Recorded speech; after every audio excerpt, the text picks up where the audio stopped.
Congress party అభ్యర్థిగా పోటీ చేస్తున్న విద్యాధికురాలు ఇంద్రకంటి మంజుల వెంకటేష్ గౌడ్ భారీ మెజార్టీతో గెలిపించాలని సమస్త సిరిగిరిపురం ప్రజానీకానికి అన్ని వర్గాల ప్రజలకు సీనియర్ కాంగ్రెస్ నేత మరియు గ్రామానికి చెందిన కొత్తమాస్ మురళి విజ్ఞప్తి చేశారు. మీ సిరిగిరిపురం గ్రామ కాంగ్రెస్ పార్టీ సర్పంచ్ అభ్యర్థిగా అదే గ్రామానికి చెందిన మరియు పోస్ట్ గ్రాడ్యుయేషన్ చదివిన ఇంద్రకంటి మంజుల వెంకటేష్ గౌడ్ నామినేషన్ దాఖలు చేయడం జరిగింది. ఈ సందర్భంగా గ్రామస్తులను ఉద్దేశించి మురళి మాట్లాడారు. మంజుల వెంకటేష్ గౌడ్ ను ఎందుకు గెలిపించాలో కూడా ఉదాహరించారు. కాంగ్రెస్ పార్టీ తరపున పోటీ చేస్తున్న విద్యాధికురాలు మరియు పోస్ట్ గ్రాడ్యుయేట్ కూడా అయిన మంజుల వెంకటేష్ గౌడ్ కు ఎందుకు ఓటేయాలో ప్రజలకు విడమర్చి చెప్పారు. అభివృద్ధి సంక్షేమ కార్యక్రమాలు మరింతగా ఊపందుకోవాలంటే మరియు సిరిగిరిపురం గ్రామం అన్ని రంగాల్లో అభివృద్ధి చెందాలంటే కాంగ్రెస్ పార్టీ తరపున పోటీ చేస్తున్న మంజుల వెంకటేష్ గౌడ్ ను భారీ మెజార్టీతో గెలిపించాలని కోరారు. ప్రభుత్వ హయాంలోనే ఎంతో అభివృద్ధి కనిపిస్తుందని ఆయన వివరించారు. మహబూబ్ నగర్ జిల్లా అభివృద్ధి రంగారెడ్డి జిల్లా అభివృద్ధిపై ఆధారపడిందని ఆయన వివరించారు.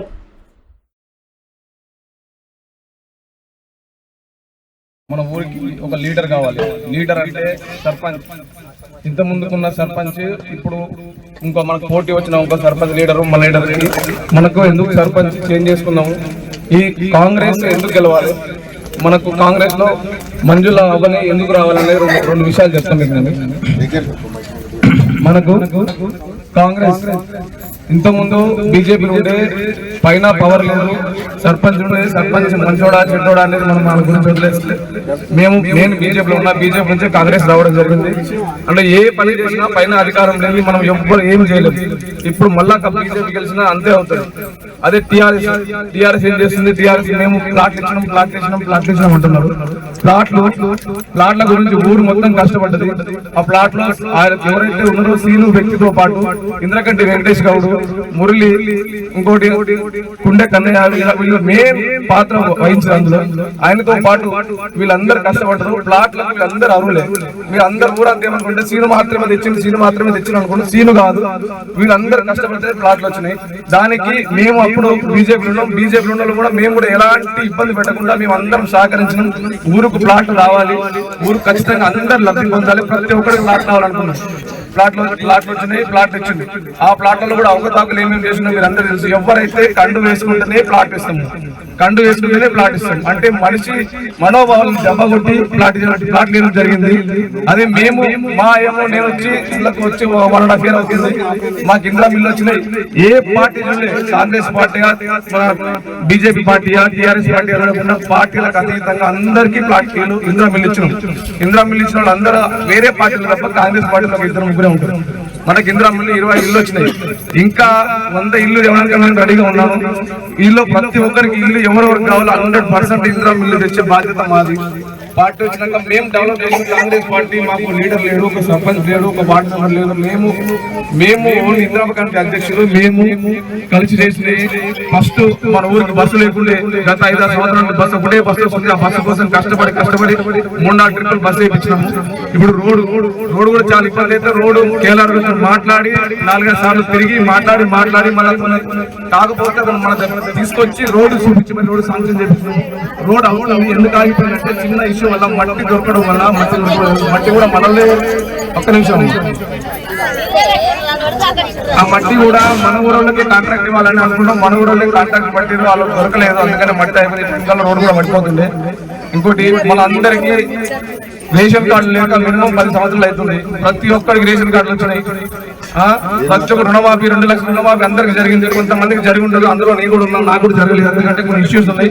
ఇష్యూస్ అంటే మెయిన్ ఏంటంటే రేషన్ కార్డు మీద 3 లక్షలు దాటితే 2 లక్షలు దాటితే కాదు, మాది 3,50,000 ఉంది. అందుకని ఒకటే రేషన్ కార్డు మొత్తం మా తమ్ముడు నిఘా కొన్ని ఇష్యూస్ ఉన్నాయి, అందువల్ల నిఘాలేదు. అవి కూడా కంప్లీట్ అయితే తొందరలో అవి కూడా చేస్తారు. ఇంకోటి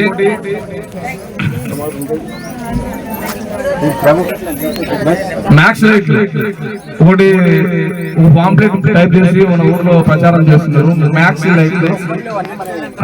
లైట్లు మన కాంగ్రెస్ హయాంలో కాంగ్రెస్ పార్టీకి సంబంధించిన మన గవర్నమెంట్ వాళ్ళే కాదు, మన మ్యాక్స్ లైట్లు మాట్లాడాను, 8 లైట్లు మాట్లాడాను, 6 లైట్లు కన్సీల్ అవి కూడా మన కాంగ్రెస్ ఇప్పుడు మన ఎలక్షన్ల వల్ల ఆగిపోయినాయి. ఇవి కూడా బ్యాక్ లైట్ వేస్తాం. ఇంకోటి ప్లాట్లలో పైప్ లైన్ గురించి ఏం మాట్లాడుతున్నారు? పైప్ లైన్ అది సరే మిషన్ భగీరథ అని చెప్తున్నారు. మిషన్ భగీరథ కాదు, మన ప్లాట్లలో వాటర్ లైన్ వేసేది మన నుంచి 2,50,000 శాంక్షన్ అయింది. 2,50,000 శాంక్షన్ అయింది. అది కాంగ్రెస్ వాళ్ళు వేపిస్తున్నారు. ఇవన్నీ తప్పుడు ప్రచారం చేస్తున్నారు అందరూ. మీరెవరు దాన్ని నమ్మొద్దు. ఇది ఇప్పుడు జరిగేది ప్రతి ఒక్కటి ఈ గవర్నమెంట్ కి సంబంధించింది, వీళ్ళకే జరుగుతుంది. ఇంకొక విషయం మీకు చెప్పాలనుకుంటే, అవ్వనే ఎందుకు ఎన్నుకోవాలి, ఈమెనే ఎందుకు ఎన్నుకోవాలంటే ఈమె ఒక 30 ఏళ్ళ మనం సర్వీస్ చేస్తుంది మన ఊరికి. ఒక 30 నాకు తెలిసి మేము చిన్నప్పటి నుంచి అంతమందికి ఎప్పటి నుంచి తెలియదు. మేము చిన్నప్పటి నుంచి ఆమెనే చూస్తున్నాం. మనకు చిన్నప్పటి నుంచి మన పిల్లలకి మనకి మంచి చెడులు అవసరం ఉంటే మొత్తం ఆమె చేసింది. ఇప్పుడు కొత్తగా వచ్చే వాళ్ళు ఫస్ట్ నేర్చుకొని చూసి చేసే టైం పడుతుంది. వాళ్ళు చేస్తారా లేదని కూడా మనకు తెలియదు. ఇంకోటి మనకి గవర్నమెంట్ ఉంది కాబట్టి ఇంత మంచి మనకు అభ్యర్థి దొరికినందుకు ఈ అభ్యర్థిని మనం గెలిపించుకుంటే గవర్నమెంట్ అనుకున్న నాలెడ్జ్ తో పాటు మనం అనుకున్న సాధించగలుగుతాం. మనకి ఏది అనుకుంటే అది క్షణాల్లో చేపేయగలుగుతాం. లేదు పైన ఒక గవర్నమెంట్ కింద ఒక సర్పంచ్ కాని పనులు 5 సంవత్సరాలు మనం డెవలప్ కాలేదు.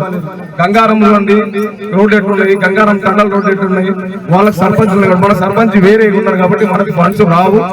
కాబట్టి మనం ఎవరైతే గవర్నమెంట్ లో ఉన్నారో వాళ్ళే సర్పంచ్ ఉండాలి. మనకు గవర్నమెంట్ ఉంది, మనకు 100% మనకు సర్పంచ్ మనం గెలిపించుకోవాలి. అందరూ మాకు సపోర్ట్ చేయాలి. అవ్వకు ఓటేసి గెలిపించాలని నా మనస్ఫూర్తిగా కోరుకుంటున్నాను. జై కాంగ్రెస్.